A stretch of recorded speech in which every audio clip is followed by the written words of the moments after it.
এশিয়ার আকাশে ফের উত্তেজনার আগুন। মার্কিন প্রেসিডেন্ট ডোনাল্ড ট্রাম্প দক্ষিণ কোরিয়া সফরে পা রাখার আগ মুহূর্তে ক্ষোভের সুরে ক্ষেপণাস্ত্র ছুড়েছে উত্তর কোরিয়া। বুধবার সকালে উত্তর কোরিয়ার সরকারি সংবাদ মাধ্যম KCNA জানায়, দেশটির পশ্চিম উপকূলে পিচ সাগরের দিক থেকে সমুদ্র থেকে ভূমিতে নিক্ষেপ করা হয়েছে কয়েকটি ক্রুজ ক্ষেপণাস্ত্র।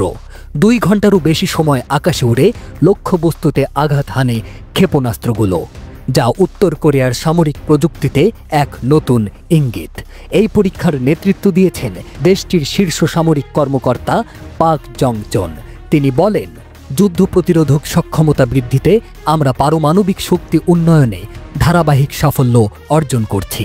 উত্তর কোরিয়ার দাবি, এই পরীক্ষার উদ্দেশ্য ছিল তাদের বিভিন্ন কৌশলগত আক্রমণাত্মক উপায় এবং প্রতিরোধ ক্ষমতার নির্ভরযোগ্যতা যাচাই করা।